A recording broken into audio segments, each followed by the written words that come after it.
Wait, did I leave? Did you guys hear You that? Did you you guys left hear for a that? moment. Yeah. You guys hear that we're recording now? So anything you say We're can and live. will be held against you. Oh, thank you. Bad boys, bad boys. What you gonna do? Gonna do I think that's the for you. American. I think that's the American Constitution. When you Yeah. get arrested, they tell you anything you can and will say will be held against you in the court of law. Oh, tell us, who do we No, today? they redid Miranda Pleasure rights in Canada. for meeting. Yeah. So we've got, guys, let's get started. Today we've got a very special guest for our second episode. I think this is our second recording with Austin. No, third. My third recording with Austin. The infamous Austin Ends. Austin, welcome to the live show. Thank you for having me, Karn and Rahul. Always fun to hang out and catch up. I think the last two podcasts we had were a lot of fun. The car shop, and then sitting on in the little garden there, Yeah, breaking down some of our business experiences too. It's been a fun journey. So yeah, obviously, like, we try to do these once a week. We actually recorded one this week, but there's so much that happened over the last like 5 days that we had to jump back on sooner than our weekly programming and get this going. So first thing we're going to talk about today is actually how Austin lost his phone. Oh my Carl, gosh. let me tell you the story. It's like what was it, 11 o'clock on a weekday night? Sunday. Yeah, it was 11. It was 11 o'clock, yeah. 11 p.m. on Sunday. I just happened to be in Vancouver. Sorry, Saturday. I happened to be in Vancouver. I get a call from Austin. When you get a call and I was kind of busy. I was kind of busy. I looked at my phone. It's like, Austin, it's probably not all that important. Let me ignore it. But I just happened to answer. I pick up. He's like, hey, I lost my phone. I have Find My iPhone turned on. Can you help me track down my phone? And I'm like, you know what? Sure. So I literally was like 20 minutes away from him. I go pick him up and we go downtown, and I don't even know where I pulled over, but I pulled over on the curb, like in a bike lane. Like, I got yelled at by several bikers, but he goes, and you tell this part of the story. He goes into some building, some bar, I think he went into. Yeah. Well, it's not just my phone. My brother and we took our niece and nephew to this pool, and I've not been to a public pool in 5 years. So it's been so long. And we put all our stuff in there, and everyone just walks away. Yep. And normally most of these places, like, they have a coin system where you can borrow a lock, you can pay for like borrowing or something like that. But my brother and they all just walked to the pool. I'm like, are we not going to lock this up? My brother and my brother's a professional. He's been a competitive swimmer. He like loves the pool, familiar with the pool. He's like, I never lock my stuff up. You're fine. Don't worry about it. I was like, okay, all That's right, that's normal. fine. Come back in an hour. Our locker is empty. We walk, there's a change room across the hall. We open up the change room. There's like a bag of some of his clothes on the ground. We go through it. All my clothes are taken. My truck keys, my phone, my wallet, his wallet. Dude, wrecked. And so, yeah, spent 2 hours waiting for a tow truck. Finally get home. I see on my iPad when I get home that I've got the guy is downtown Vancouver. Call Rahul. Rahul picks me up. We get down there. We get on the side curve of the road. I get out there, and I'm wearing my brother's Patagonia sweater, looking like the most robbable dude in the world. Yeah, In like like East properly. Hastings, the rough, like the Skid Row of Vancouver. And I'm running around with this like 20-inch iPad hitting play sound because I Trying Yeah. to can see get him the within phone to proximity. make I'm a like, noise. I'm Trying to like, get the I don't phone. know So he what's goes, gonna he happen went when I in. Yo, yeah. what did the guy in the building call the hotel? The no-show? What do you call it? So we tracked it to this building. Yeah, it was a bar on the first level. So we walk in there, and I talked to I tell the guy, hey, did a phone show up here by chance? Somebody had actually caught me on the street with my iPad, and then I told them that it tracked in there. So he's like, I wasn't bold enough to really just walk into a bar with my huge iPad and just hit play sound. But this guy's like, no, I got you. I'm gonna bring you in here. So he pulled me in there, and he's like, talk to the owner here. Tell him what happened. And so I'm just like, kind of like a little, I don't know, I just felt like I didn't want to be in this situation, but I'm not gonna not do it. So I'm telling the guy, Yeah, so I was at the pool a couple hours ago. I got robbed, but it says this in the bar here. Did a phone show up or truck keys, or can you keep an eye out for it? Did you not hear the music And though? The sound effect thing when you were in the bar? No.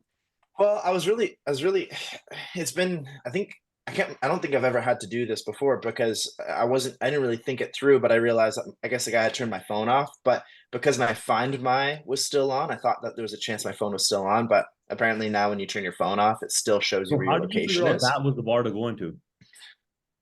The Just by the GPS? pin on the GPS, you have Find My iPhone. Yeah. So if you But if turn the phone on is like turned off, Find My does it work? iPhone, yeah, if you turn the phone off, I guess they didn't take the SIM card out. So Can you take a I SIM card out of suppose an if they iPhone? on the new ones, I don't think you can because they're eSIMs, but they could have on mine, but I guess they just never did. Right.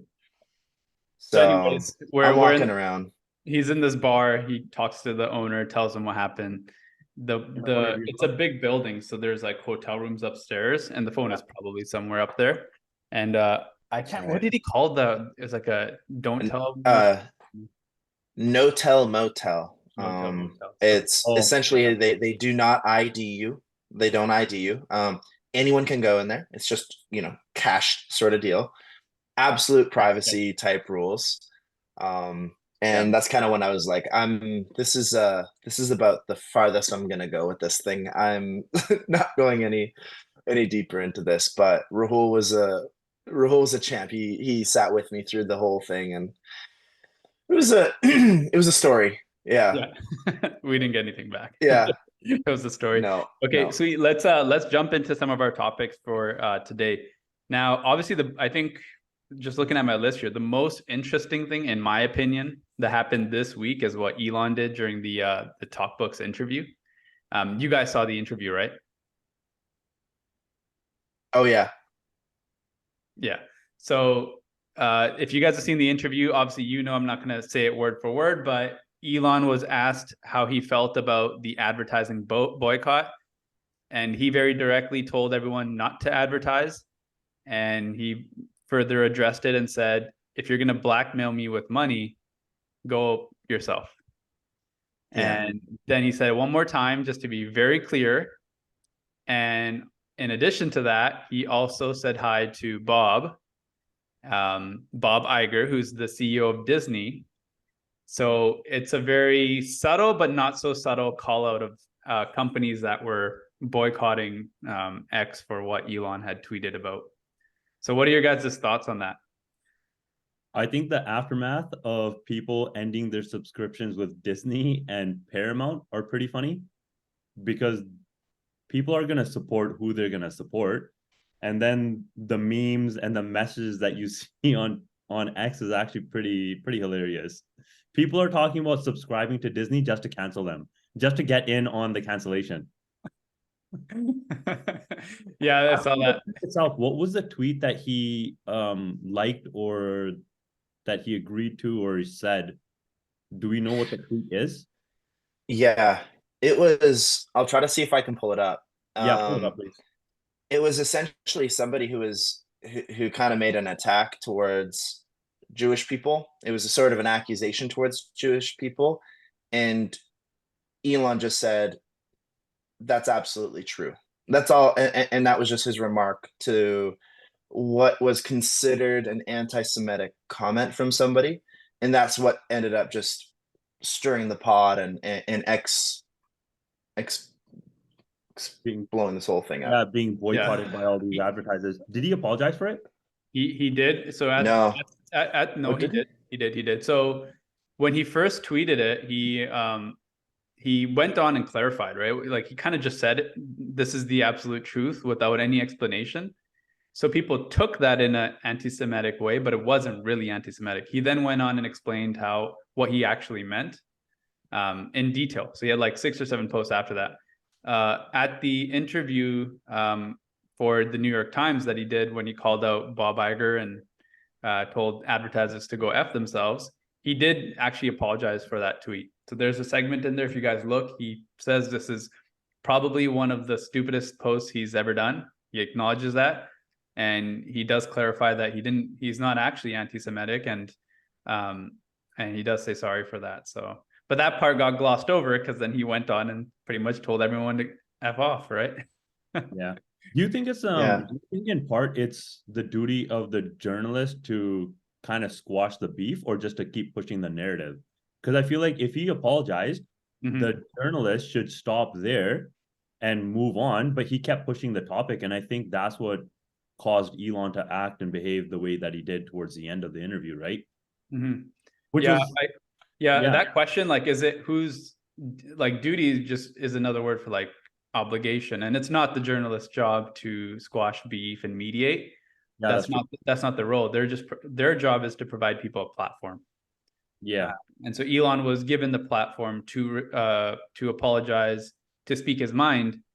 But man, like, I know a lot of people are really upset about this whole thing, and I look at the Twitter community, and a lot of people are like, oh, Elon should have just apologized and left it at that. But I think people aren't understanding the fight he's fighting isn't just about money and short-term gains. He's fighting for free speech. And so I think it's his duty and obligation to stand up and actually say something, even if it ruffles feathers, right? He needs to be very clear on this, because you can't have free speech 10% of the time or 20% of the time. It needs to be all or nothing, right? Because now if he just rolled over and said, I'm sorry, moved on, yeah, it's fine. But again, it doesn't give any clarity on next time something like this happens. Are people just expected to apologize and roll over? In fact, he doubled down and said, you know what? Yeah, I'm not going to do things for money, which I think is more powerful than him rolling over. Yeah. I do like, go ahead. I was just going to say, did you guys watch the whole New York Times piece? No, just that minute 30-second long clip. You guys didn't, eh? Yeah, you guys really need to watch it. Yeah. You guys really do need to watch it. There's so much in there. I know most of the media focused on the one or two things that he said, but he does acknowledge other big problems, right? He says that media has this tendency to want to look good, like look like they care about certain issues, right? But they don't actually care about these issues. When it comes time to put their foot down and actually stand up for things that are important, he says mainstream media does not stand up for those things. Yeah, I agree. But they want to act like they do. All right, Apple, sustainable company, but behind closed doors, what are they doing, right, with sustainability? Same with Disney, right? Yeah. Disney's all focused on woke culture and trying to incorporate diversity, and they're kind of not even focused on actually making good films.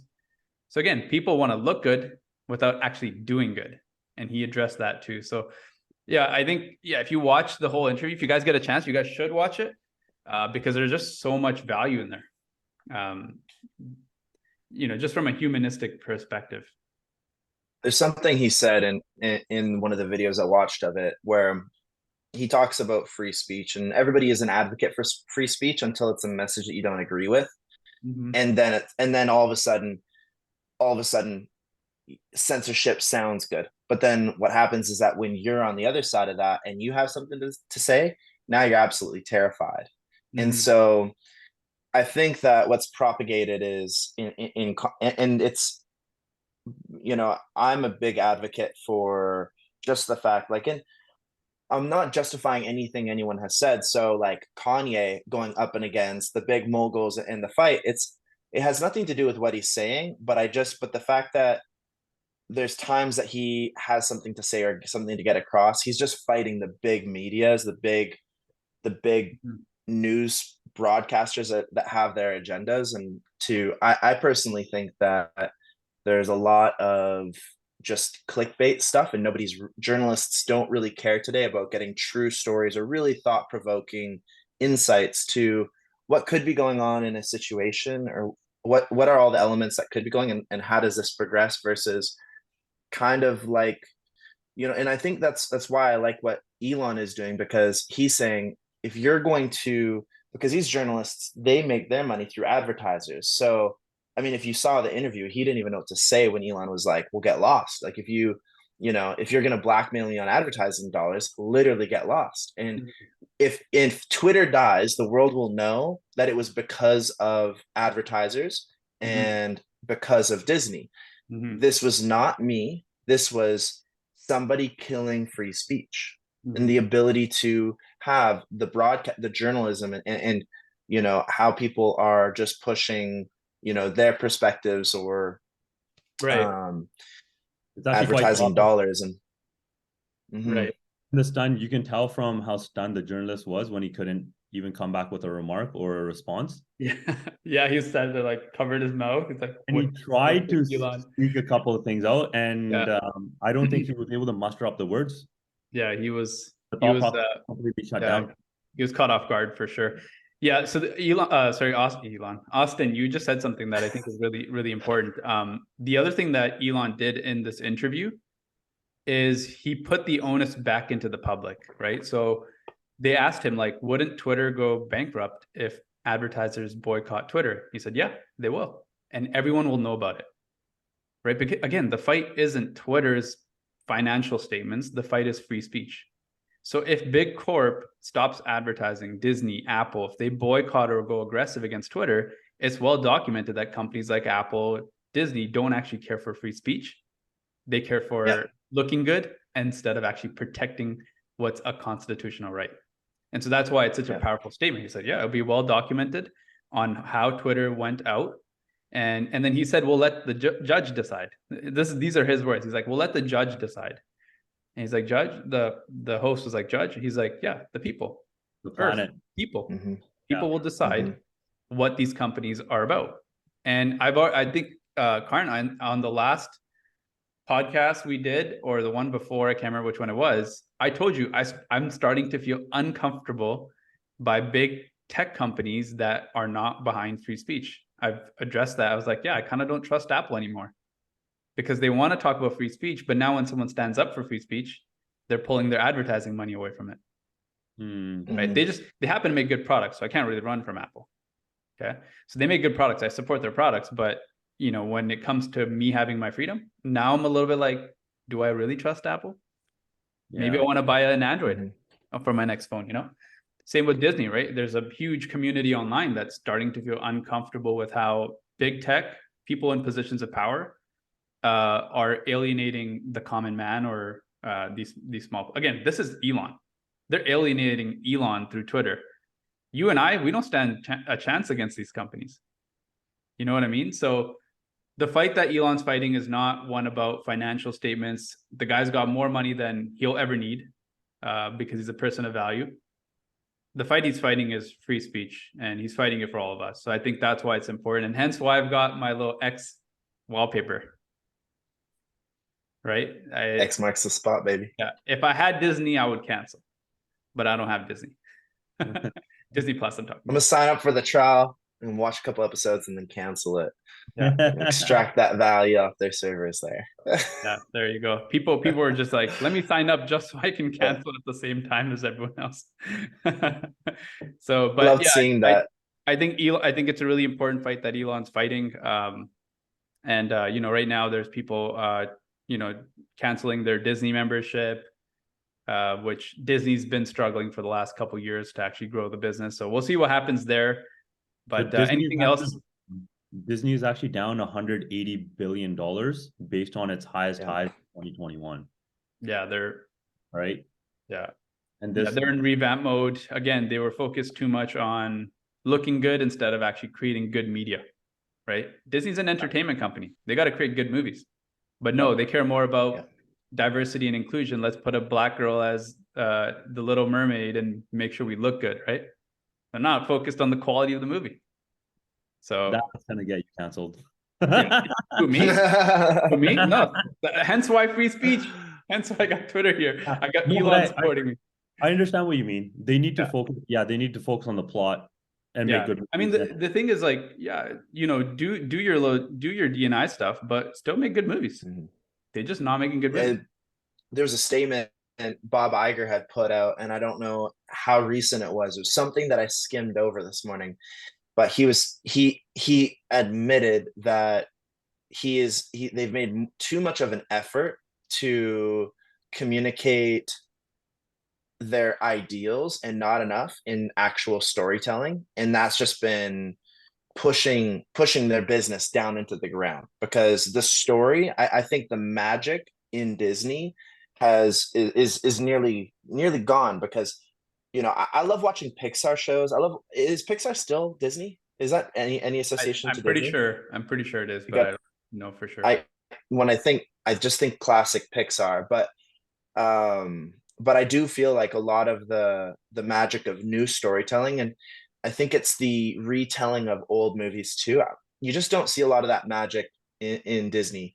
And so I do like this fight because there's just a lot of, I think when they talk about censorship, and I think that it's not that I don't disagree with anybody. Like Disney has opinions, and I think it's good that they have their opinions, whether or not I agree with them. But it's when no one else can hold an opinion of the opposite position, or it's not. And I think that the problem of what happens here is that someone has an opposing opinion, and because they're met with force, they're having to double down, triple down, tenfold their efforts to communicate.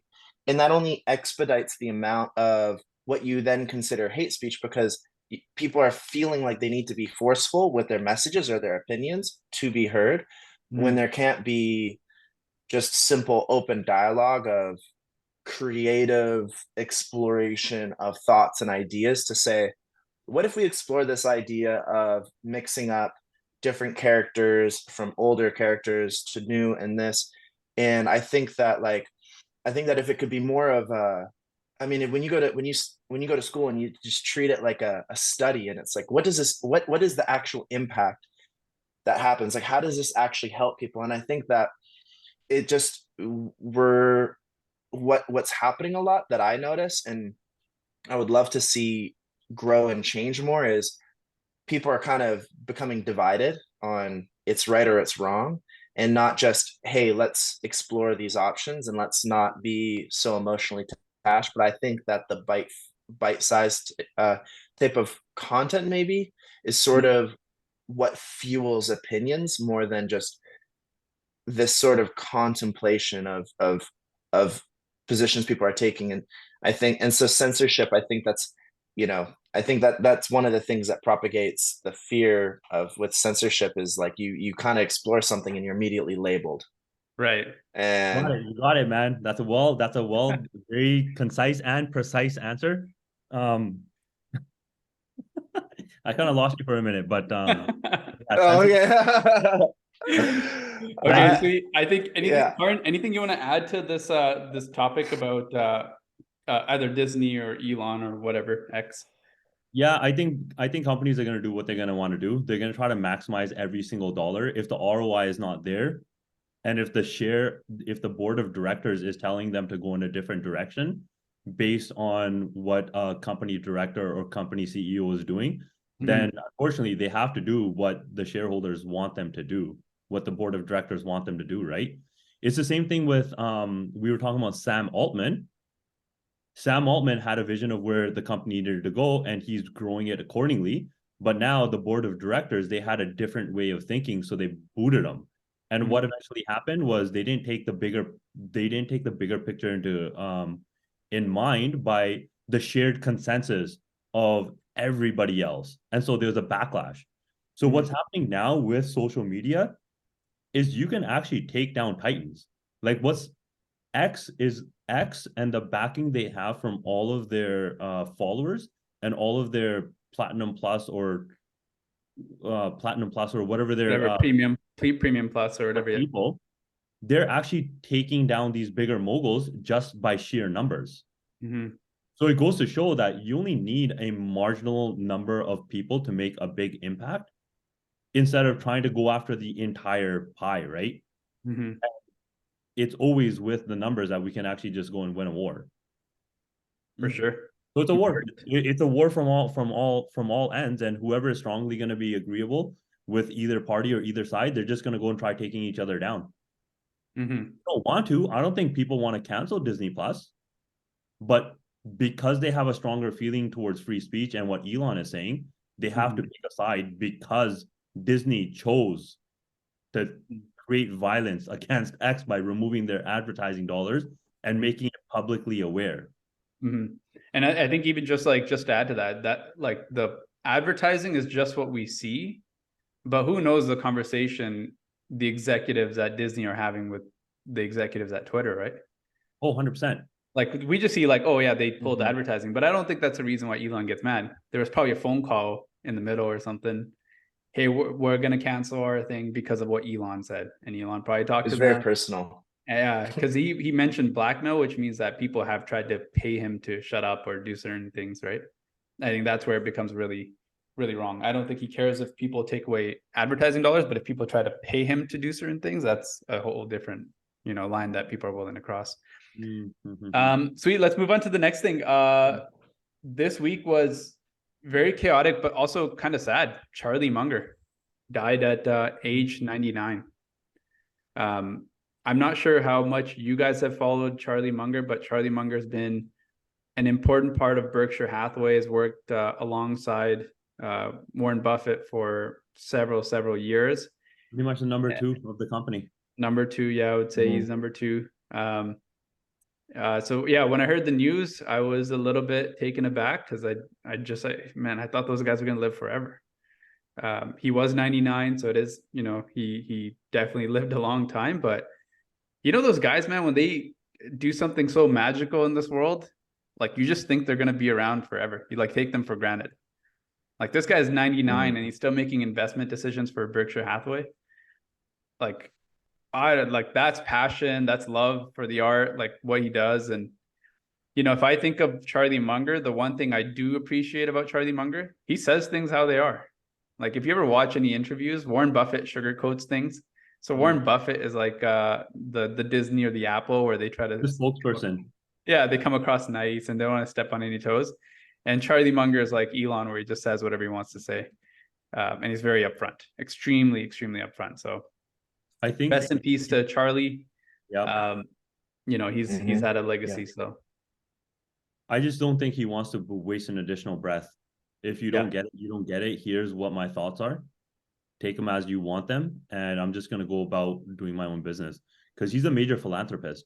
And most of the dollars that he's earned, him and Warren Buffett are putting back to the world, because they so believe that how much do you actually need to live?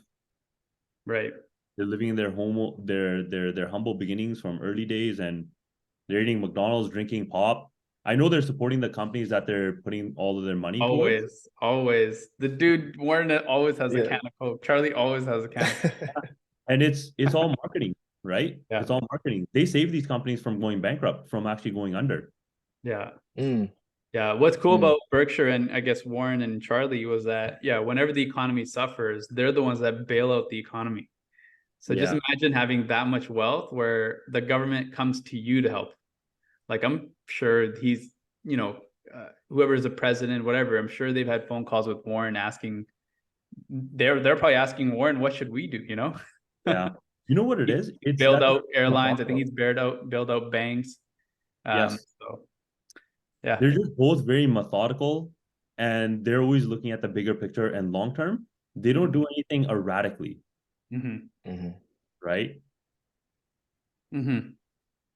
I agree. I think one thing that I realized with Warren and Charlie is they haven't two things. They didn't follow greed. So they never invest out of greed.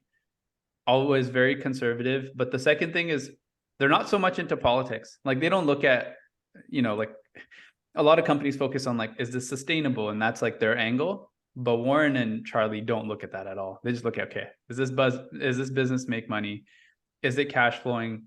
They're not trying to push the needle in any direction. Like, I'm sure Warren's had opportunities to invest in EV companies like Tesla and some of these companies, but that's not their game, right? They're not trying to push the world in a direction. They're just like, does this business make money? Does it have a good moat? Is it a safe investment? Can we protect our principal over time? That's all they look at. So pros and cons, right? They're a different type of investor than most people today. Most people today are like, I believe in this company's values, therefore I will invest. And if I don't believe in a company's values, I'm not going to give them any money. Right. So it's also, just a different world. My thought when Charlie Munger passed a couple of days ago is, how do you replace somebody like that? A person that's so knowledgeable, always reading all the time, sharing wisdom, just dropping nuggets as they speak. How do you find a replacement for somebody like Warren Buffett and Charlie Munger? Who are those people? Where are they? Are they actually readily available? How these guys were readily available?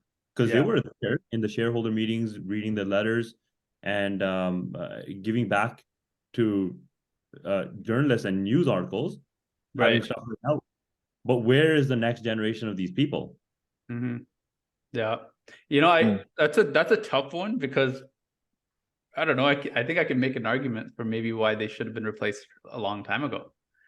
Why is Like, that? you know, I think what they've done is nothing short of amazing, but I think even Charlie Munger says himself, he's like, if I saw and aligned with some of the new trends, he's like, we probably would have had a multi-trillion-dollar business and not several Yeah, hundred billion, right?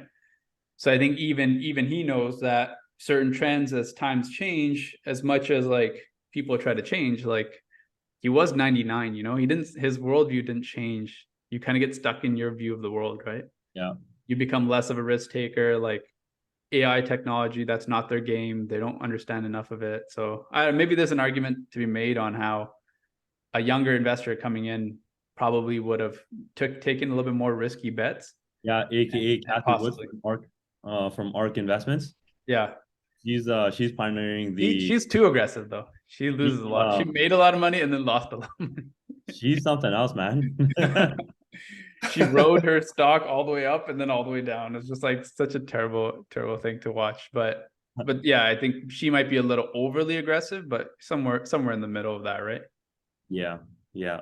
But What was in their early days? I mean, was Warren Buffett and Charlie Munger, was their strategy always the same? Did they come in at a very conservative? Because were they risk takers in the early days? Because very a much lot so. of people have maybe a Kathy Wood story, but then after all the pain that they go Yeah, through the trial of fire, become more philanthropy based. Like yeah, I think once you have that exposure, like, oh, is this it? Is this all there is to this world? Is this fast paced? Because I think in the tech space, I think that there's a lot of people who, get into it, do fantastic, and then, and then start asking that question, what's more? You go to California and everybody's doing like ayahuasca retreats because they're trying to figure out what more is there to life. And I think right. that what was special about Charlie Munger and what is special about Warren Buffett is these are guys who are just they're kind of like you'd expect them to come from like a just a they like you said they have very humble beginnings, and they kept that base all the way through.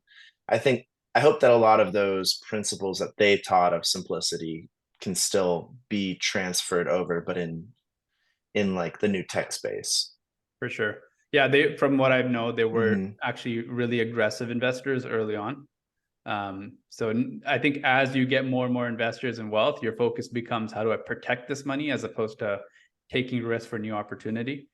So, but yeah, Yeah. early on, they invested in Berkshire Hathaway, which is a textile business. They bought that out, became an investment company. So yeah, you can go through the backstory. There's a few books about them that I think that are going to be good reads, and I'm sure more and more books will come out about their story. So I don't want to say my perspective on things too much because I want people to see the actual story for what it is.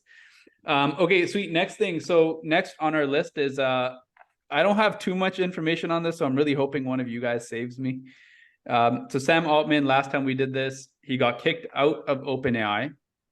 Now he's back at OpenAI. So after all that fiasco, he's officially back as the CEO of OpenAI. There was a few board member changes, so they shuffled the board around a little bit, and now Microsoft has a non-voting seat at the board as well. So a little bit of shuffling going on to try to adjust what happened. Again, no one's really talking about what actually happened, but Yeah. that's all I know is that he's back, and I think things move forward, right? Karn, do you have any information about? Nothing more. Exactly what you said is just Yeah, straight to the point, because all of a sudden everybody's gone very quiet about the entire thing. it's almost like it didn't happen. It's like they don't want anybody to know that anything happened, because again, they're just trying to protect the board of directors or the shareholders and the company from doing what they're doing. Mm-hmm. And any additional noise or bringing it back, it's one of those things where, okay, something happened, we talked about it, it's back to where it needs to be, we move on with life. Right. Right. Can we play a speculation game on it a little bit though? Sure. So, because so the biggest thing that I've heard about it is that from a lot of the stuff that because I've actually read up a little bit on this, Now, if you go back to the original, so I had this conversation over dinner last night with my dad about Sam Altman and the partner, because what was really interesting about this whole thing was that his partner Ilya, is the guy's last name escaped my mind, was an OG partner between Elon, Sam Altman, and Ilya. And one of the reasons why Elon bounced out of that thing is he's like, look, AI is going to be way too dangerous, and Sam Altman is this genius wild card, super smart, but very aggressive with innovation and wanting to build, build, build, build, build. Are you guys familiar with the term AGI at I've all? I've heard it. Is it is not another word for artificial intelligence? Artificial general intelligence? Is that what it's So, Karn, are you familiar with AGI? I actually can't remember the acronym off the top of my head, yeah, but I know what it's it artificial relates general to. intelligence. I Googled it. So there's this sort of human, the way that it's been explained is essentially one of their behind the scenes projects is essentially to create a self-thinking brain of AI, something that is almost has its own consciousness in it. Whatever that would look like. The main thing is that Ilya's allegedly what the speculation game has been that, oops, I had a call come in, is that they're getting very close to that, and Ilya's pushing that Sam was too dangerous of a CEO to be running the company, and kind of stoked a little bit of this fire. And what was crazy about the whole thing too was that after getting Sam kicked out, he was one of the first few people to sign on the document saying Sam needed to come back into the company. Sam needed to be the CEO. He would quit if Sam didn't come back in. But he was the one who initiated the whole avalanche that ended up getting him kicked out. Yeah. Yeah. I think it's, yeah, I heard about that. I read about that. I read about a few different things. I think it's the simplest answer. And I think the simplest answer was there's a disconnect between the board and the CEO. That was it. I think the communication wasn't as strong. I think from what I've read is Sam Altman was traveling to go meet with chip manufacturers. So I guess they didn't know what he was doing entirely. He was recruiting a bunch of chip manufacturers. And I think just that lack of connection between the board and Sam himself started to pose some questions. And I think that's why the board stepped in and terminated him. But yeah, I think it's the simplest answer. But yeah, it's, shit like this happens in business all the time, right? So my counter to that is, I mean, it was so sudden. That's the weird thing about it, was the suddenness of it. It was like the market hadn't closed on a midday. I think it was on a Tuesday. And they just suddenly fired him. Nothing, no announcement really on what had happened or describing it. I don't know. Again, we can only speculate, and that's what's kind of makes it a little fun, but also at the same time, it's a little scary when we're talking about AI. What does Karn think? Karn has the different level of wisdom. The way I'm thinking is, in that case, when you're gonna fire somebody at the top, you have to move quickly and swiftly and find a replacement, because otherwise it just rattles the entire company. What were they gonna do? Talk to them, let it lead into the media. Now the people that are investing, they're gonna start pulling out the people that want to buy. They start getting a little bit more weary because they're like, there's no stability within the company. And then they give them like a 2-week kind of period to make a decision of slowly taking his stuff out, and they escort him out. And now they bring in a new CEO and they ring the bell like, hooray, where like a month later, it doesn't work. It wouldn't work for a company like that, right? It only works for lower level management and below frontline staff. Right. Anybody at the top, they probably have so many moves thought out ahead. It's why within 24 hours, they had an interim CEO already in place, right? And look how quickly he's out of the picture now, and Sam Altman's back. It's because there is a risk, like everything is risk assessment based, that if we do this, then this might be the outcome, but they're going to look at the greatest potential opportunity within that risk. They took that risk of removing him. They saw the backlash. Within a week, they had to bring him back. Yeah. Right? Yeah. So I think, they're forced to move quick, especially because he's the top dog. And again, if they had this conversation, open dialogue with Sam Altman, and you're the CEO of this company that really understands the technology, like you're not going to say, oh yeah, I'll ride off into the sunset peacefully. I'll do my 2 weeks and then resign. No, he's like, I'll just leave tomorrow and start my own company, take all your people. Yeah.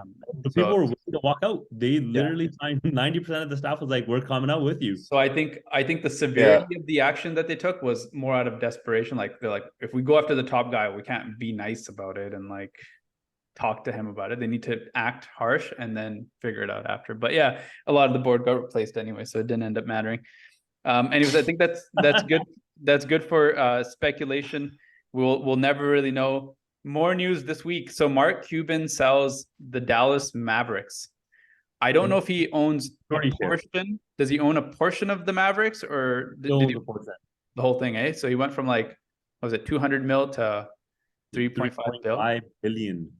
$1 billion. Crazy. 3.5. What a guy. Yo, why did he sell though? I feel like he was like a year ago. Yeah. A year ago, he was talking about building in Dallas, building one of the first casino, like, or I don't know if it would have been one of the first casino hotel Maverick basketball game buildings. Just like a year ago, he made this like promise that he was going to do that. So it is pretty strange that he just wanted to like get up and out. So I think part of Karen, what do you think? Wanting to sell is because he, I don't know if it has anything to do with like the gambling regulations and owning a team, but still a partial owner, but he's probably going to push towards like getting the gambling going as well, sports betting and all that. Because how can you be majority owner of a team and then have sports betting? It becomes very convoluted. Oh, yeah, because now you have insider info and have insider information. You can influence like players to behave a certain way during a game for points, and that was a big thing in the 90s when the refs were doing it. And now you have an owner with that power that's going to open up this giant casino with betting on sports. It's not a good look. I mean, the guy still has influence. Yeah, so here I want to give you guys a little bit more information. I pulled up an article. So Cuban 65 had the NBA world buzzing after The Athletic reported Tuesday that he's selling majority stake of the NBA team to Miriam Adelson, whose family runs the Las Vegas Sands Casino Company at a $3.5 billion valuation. Cuban will keep shares in the NBA team he originally purchased in 2000 for $285 million. And have full control of basketball operations as part of the reported deal. Yeah. So it could be the first steps in a potential plan to build a new arena as part of a resort attraction in downtown Dallas. So yeah, I think Karn, you might have actually got that right on the head, because it sounds like he's doing this. He's still keeping his portion, but he wants to focus more on that casino that he wants to build. And he still wants to be a part of the organization, right? He's a diehard basketball fan. He's built it the way he needed to build it, got all the pieces together. Yeah. Crazy time, man. What a week. You get, you get all this stuff happening. OpenAI, Mark Cuban selling, Elon saying F you to advertisers. Charlie Munger passes away. Like there's just dude, what is it? When it rains, it pours. Is every day this crazy? Or is it just because we're so involved in the macro that I'm starting to see how crazy it gets? I think we're just starting to see it. It's starting to pop up. Crazy. Because the funny thing is, the last time we were talking, it was like, oh man, there's a lot of news to cover and there's a lot of things to talk about. Within 24 hours, I'm like, dude, we got an entire thing. We're going to be late. Yeah, dude, it's insane. Insane. But yeah, cool. Yeah. I'm happy to read that he's still involved, because that would suck. I like Mark Cuban. Hopefully he doesn't Shark Tank. Oh yeah. I love Shark Tank. Dragon's Den. I watch all those shows. They're literally the best. They are the best. Yeah. Okay, sweet. And then last thing, I guess I just quickly want to talk about this and then we'll wrap it up. So the largest bank in China, the China Investment Bank, they banned bearish research and wealth display. So bearish research. So for people that I guess aren't really into finances, that just means like information that's like pessimistic about the Chinese economy. So you're not allowed to report that if you're a journalist or an analyst, and then you can't show off your wealth. So I think how do you not show off your wealth? By talking about it or by presenting it? Posting pictures, talking about it. I think that's considered. Yeah. Yeah. Both. Yeah. So there's just so many thoughts running through my mind because it's such a weird thing. Yeah. The first thing is like, if you truly believe that the economy is not going in the right direction, but now you can't share that information, isn't that just like a heavy manipulation of what's happening? Like I just don't see how they could ban that. I don't see how you could control the narrative that analysts publish. They I mean, have public sentiment. Sorry, Karn, you go ahead. No, well, Austin, go ahead. I was just gonna say, like, so I was in Hong Kong a few months ago, and I think it's like, I mean, it's just so interesting. I mean, obviously, like, just ignore, like, if you try to forget everything that we know being in Western civilization and just think, like, okay, life is what the government tells you it is. And then you just, my question, just being devil's advocate, is there a way that this is actually good? Could be good for the market to keep people in higher sentiments? I mean, could it? I personally am not for it, but I think like when you're in China, it's interesting because you're very limited to how much information you can get. I mean, you don't have Instagram. TikTok is a complete different app. You're only seeing the information that is provided to you trickle down from the government. And I guess like the real question is at the end of the day, I mean, I'm never for communism. So if you can't just say like that's good, but could it be good for their people? Could it, at the end of the day, help bring the economy, help people make more money because there's more circulation? I think in the short term, because their economy is struggling right now, or it's like maybe at the bottom. So like in the short term, yeah, it could be good, but like you can't force your people to report things that aren't true. Like if I don't feel like, it's like me doing business with Karn. If I don't feel like this deal is a good deal for Karn, but I'm not allowed to tell him that I don't think it's a good deal. Like, sure, sometimes it'll work out, but in a long enough time horizon, I'm going to end up not telling him the truth. Like you can, I just think like it's like manipulation by your government. Your government's literally manipulating you. So I don't like communism because it's just like they force companies to sell, they force companies to act the way they want, regardless of what's right for the business. So yeah, how could you have a free marketplace if the government's always pushing one specific message, which is no bad news about the macroeconomic scale, and you're not even allowed to show off your wealth. That's such a random thing. I don't know. It just boggles me. They control a lot.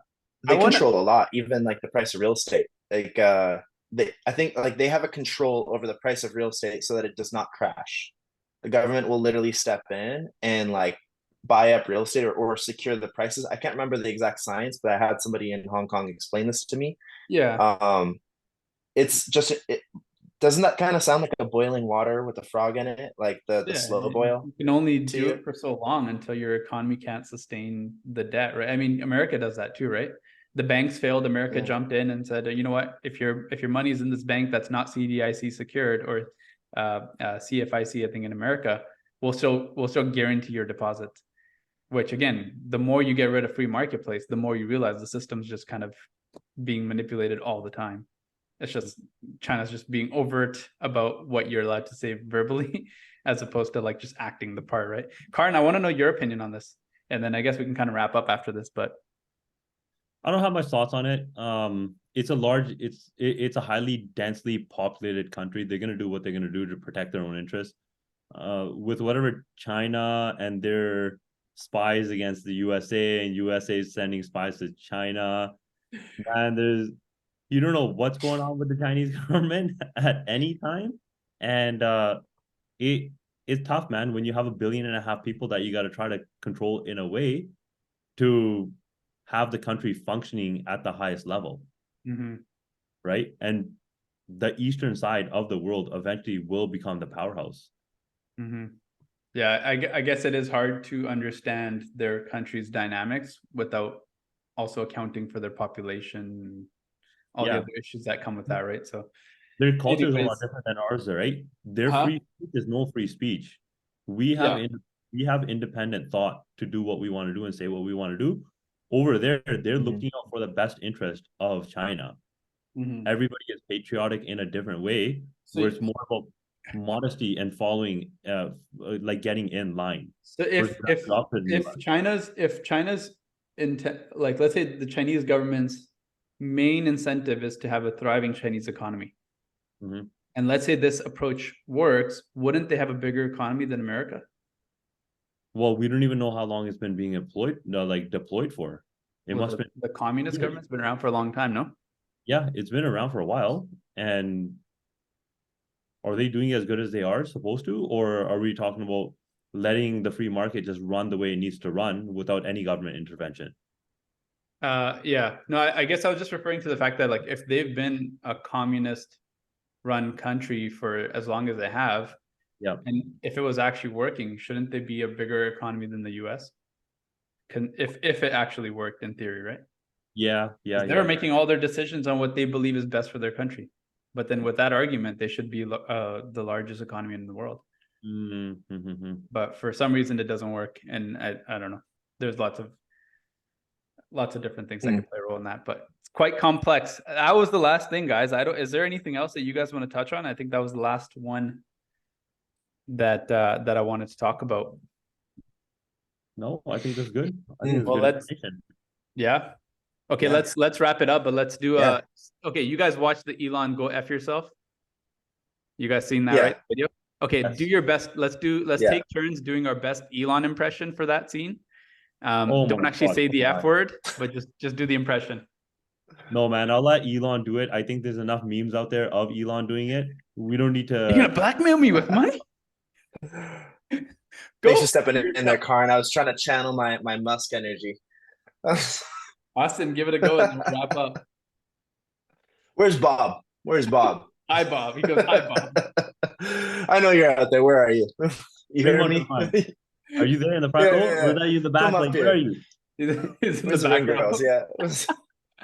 Cool. Let's log off and let's do all this right, again. guys. Appreciate it. All right, guys. We'll do one again next Much week. love. Thanks for having me on here. Okay. Peace. Bye.